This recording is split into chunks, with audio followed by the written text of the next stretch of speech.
E a respeito do terceiro tópico deste slide, diferenças entre os anjos de Deus e os demônios, eu dei algumas referências bíblicas, como está lá em Atos 8:26, que vai falar a respeito desse auxílio que os anjos eles prestam como conservos à igreja. E lá em Atos 8:26, um anjo vai aparecer a Filipe e vai dar orientações para que ele pudesse chegar até um homem que era um eunuco de um outro país que estava se dirigindo a Jerusalém para poder, melhor, estava voltando de Jerusalém para poder chegar à sua terra, e ele começou a ler o profeta Isaías, mas não estava entendendo, e o anjo auxiliou Filipe para que pudesse chegar até essa pessoa e assim explicar a passagem, e a partir da passagem, que era Isaías 53, chegar a Jesus Cristo. Nós também temos no capítulo 10 um anjo também aparecendo a Cornélio, orientando para que ele fosse buscar Pedro, o apóstolo Pedro, que não estava tão longe dali. E capítulo 27 de Atos dos Apóstolos, nós vemos Paulo sendo levado à prisão de Roma, de Cesareia, até Roma, e no meio do caminho ele vai enfrentar uma grande adversidade. O navio vai ser crivado por uma tempestade muito forte, a ponto de eles ficarem quase 14 dias à deriva, sem perspectiva de salvamento, e Paulo perseverou na oração e um anjo apareceu a ele, confirmando aquilo que o próprio Senhor disse que aconteceria, que Paulo chegaria a Roma e ele pregaria o evangelho lá, de modo que o anjo confirmou essas palavras no sentido de que ninguém se perderia ali, mas somente o navio. E nesse particular, nós percebemos que os anjos, eles não trazem mais revelação. Os anjos, eu acredito, sim, que os anjos ainda podem aparecer aos servos do Senhor, se tiver como requisito a aparição do anjo na missão que ele recebeu de Deus, ele vai aparecer para a pessoa ter certeza de que o livramento que ela recebeu, a orientação que ela recebeu no sentido de evangelização, veio realmente de Deus, a direção veio de Deus. Então os anjos, eles agora se prestam a esse auxílio. Agora, o anjo, ele não pode pregar o evangelho, ele não pode estabelecer certas práticas, e isso vai totalmente contrário à palavra de Deus. E nós, avançando um pouquinho mais, no próximo tópico, que vai dizer o seguinte: quando trazem orientação e predições da parte de Deus, elas jamais podem ser contrárias à palavra de Deus. Nós vemos Lucas, capítulo 1, a partir do versículo 11 até o 23, e Daniel, capítulo 9, versículo 21. E continuando o tópico, para poder encerrar esse pequeno comentário a respeito do ministério dos anjos, nós vemos também eles rejeitam a adoração de homens, Apocalipse 19, capítulo 10. E eu acho que, se eu não me engano, por lei, eles não podem estabelecer doutrina na igreja, 1 Pedro 1,12 e Gálatas 1,8. E além de não poderem estabelecer doutrinas, eles também não podem estimular o crente a certas práticas. Você tem que orar mais, você tem que jejuar mais. Isso está escrito na revelação de Deus, que é a palavra. Então, se ocorrer algo fora disso, de uma simples orientação, como ocorreu no caso de o anjo aparecer a Filipe para poder alcançar um homem para ser evangelizado, como ocorreu no caso de Cornélio, para poder ir buscar Pedro. Repare que nessa passagem do capítulo 10 de Atos dos Apóstolos, o anjo não pôde pregar o evangelho. Ele orientou Cornélio a mandar 2 soldados até Jope para poder buscar o apóstolo Pedro, e o apóstolo Pedro, desde a pregação de João Batista, expôs como ocorreram os fatos e assim pregou o evangelho a Cornélio e a sua família. Então, reparem que em todas essas passagens, com exceção do capítulo 1 do evangelho de Lucas e um outro capítulo dos outros evangelhos, os anjos não podem fazer profecia ou orientar o crente a uma determinada prática que muitas vezes é contrária à palavra de Deus, ou incitar práticas que aparentemente parecem a mandamentos do Evangelho, mas na verdade não são. Então nós temos que tomar cuidado nesse sentido, porque devido a supostas aparições de anjos, que nós sabemos que não são, muitas religiões, muitas seitas foram criadas. Por exemplo, nós temos religiões que tiveram como fundação supostas palavras de anjos, como é o caso do islamismo, que seria a última revelação vinda da parte de Deus. Nós sabemos que a revelação de Deus já está completa, né? E o último livro dessa revelação é o Apocalipse. Nós também temos outras religiões, como os Mormons, que, segundo o fundador, recebeu a visita de um anjo. E então quero frisar bem a vocês que temos que ter muito cuidado quando o assunto é anjos. Zacarias não teve dúvida de que se tratava de um anjo do Senhor, primeiro pela autoridade e o brilho intenso e trazendo a glória do Senhor que Gabriel trouxe a Zacarias, e a palavra que ele trouxe se cumpriu, né? E vemos a autoridade do anjo no sentido de repreender a incredulidade do sacerdote. Em contrapartida, as ações que nós vemos de anjos, que eles não podem pregar o evangelho e também não podem estabelecer doutrinas, que no caso nós temos como exemplos os mormons e o islamismo, a religião do Islã. Também eles não podem incitar a igreja a certas práticas, porque a ação angelical na Bíblia se restringe à orientação. Se um anjo aparecer a você, conforme está escrito em Gálatas 8, né, e pregar um outro evangelho que não é aquele que foi inicialmente pregado pelo Senhor e continuado pelos apóstolos, é anátema, é maldito.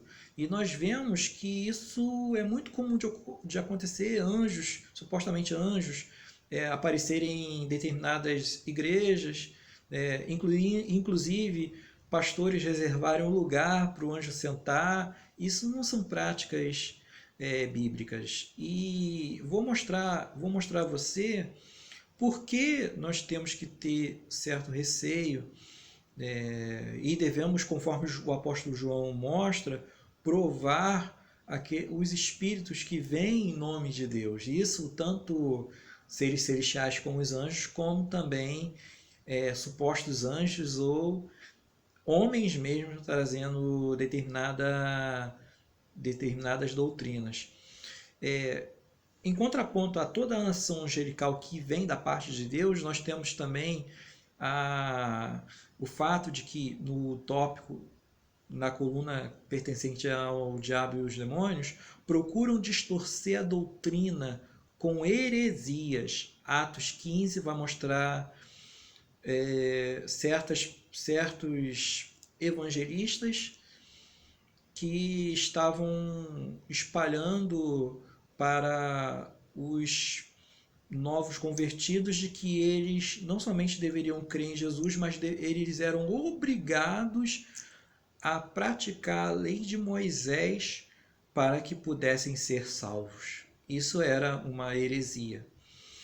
Nós também vemos em Colossenses 2,16 que a igreja estava se desviando da verdade e prestando culto a anjos. Eles não podem ser adorados, conforme nós vimos.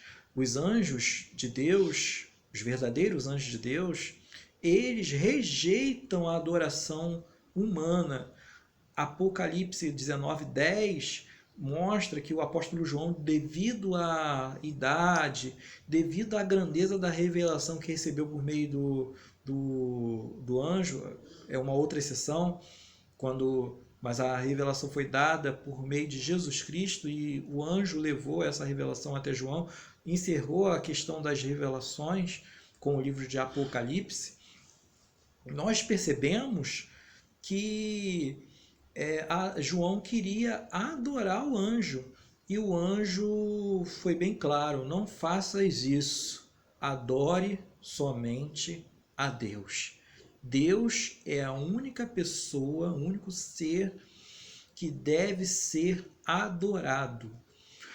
E além disso, na questão de os demônios tentarem seduzir a igreja a se desviar doutrinariamente, nós temos algumas outras referências.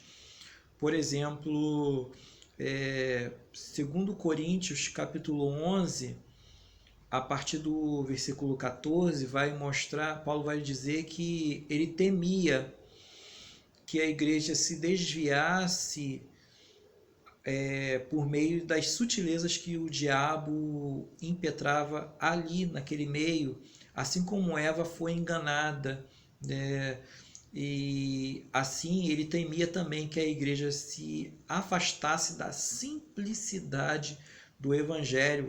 Nós vemos tantas coisas, pessoas religiões que se dizem cristãs, vendendo, oferecendo água ungida, água de Israel, oferecendo óleo ungido, oferecendo elementos como que pudessem substituir a oração do servo de Deus para conseguir uma determinada bênção. A sua oração é eficaz, a oração do justo pode muito em seus efeitos. O cristão não precisa de pontos de contato para poder conseguir uma bênção dos céus, conseguir uma bênção vinda de Deus em nome de Jesus. Não precisa, porque a oração feita em nome de Jesus, ela é eficaz.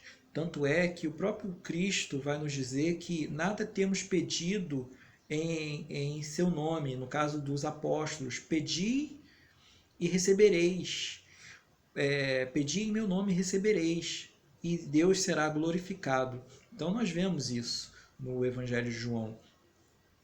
Agora, também em Atos 16, nós vemos um outro exemplo de distorção da palavra, vamos dizer assim, porque um demônio tentou se passar por um anjo de luz, e é muito comum isso ocorrer, eles enganarem as pessoas se passando por anjos bons, porque está escrito que até o diabo se torna anjo de luz e os demônios ministros da justiça. Paulo alerta a igreja neste sentido. Em Atos 16 vai mostrar justamente isso. O espírito que estava numa jovem que fazia adivinhações,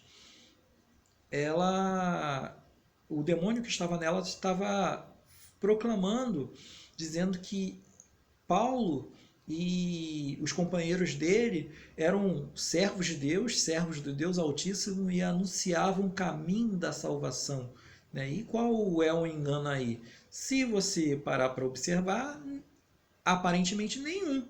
Mas nós vemos que por trás dessa aparente proclamação verdadeira, nós temos aí o diabo e os seus demônios tentando se passar por seres bons e assim enganar aquelas pessoas.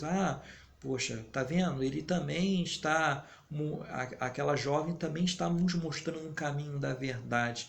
Na verdade, era um caminho de morte, porque está escrito aos homens, há determinados caminhos que parecem bons aos homens, mas são caminhos de morte. E esse aí que está em Atos 16 é um desses caminhos de morte. E 1 Timóteo, capítulo 4, vai dizer que as doutrinas que apareceriam nos últimos dias seriam doutrinas de demônios. Então, essa questão de frisar o dinheiro do povo para poder receber o dinheiro do povo, e o povo vai ser abençoado, quanto mais dá, mais vai receber. Isso é uma heresia, infiltrada por demônios, ensinada por eles. Quanto mais você dá, mais você vai receber. E o foco do Evangelho não é esse. A obra maior que Deus quer que você realize é crer no Filho de Deus que Ele enviou. Então, crer em Jesus é a maior obra que um homem pode exercer. E nós vemos também nesses ensinos demoníacos, infelizmente nos últimos dias os demônios são professores de muitos, nós percebemos a questão da rosa ungida, do óleo ungido, da água que vem da fonte do Rio Jordão. Enfim, são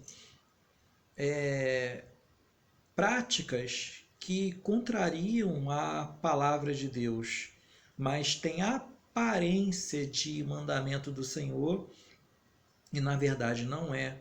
Então, a respeito do ministério dos anjos, nós percebemos o seguinte: em Gênesis vai falar que Jacó teve uma visão da escada subindo da terra ao céu e os anjos descendo e subindo por ela. E segundo um teólogo chamado Shed, ele vai dizer que isso era um convite a Jacó a desfrutar das bênçãos de Deus. E hoje, pegando o gancho desse teólogo, ao fazer essa consideração a respeito da passagem de Gênesis, da passagem que fala que Jacó estava em Betel, nós vemos no Novo Testamento Jesus falar a mesma coisa, mas com mais clareza. Quando Natanael vai se aproximar, alguém falou para ele de Jesus, mas será que Jesus mesmo, sendo da Galileia, e a Galileia ela pode nos dar alguma coisa boa? E Natanael foi até Jesus e Jesus falou a respeito dele: eis um verdadeiro israelita em quem não há dolo. Natanael perguntou: de onde me conheces? Aí Jesus respondeu a ele: antes de Filipe te chamar, eu te vi quando estavas debaixo da figueira. Mestre, tu és o Filho de Deus, tu és o Rei de Israel. Jesus vai fazer a seguinte consideração: só porque eu te disse que te vi debaixo da figueira, crês? Maiores coisas do que estas verás. E acrescentou: em verdade vos digo, vereis os céus abertos e os anjos de Deus subindo e descendo sobre o Filho do Homem. Também nós vemos nessa passagem um convite de Jesus.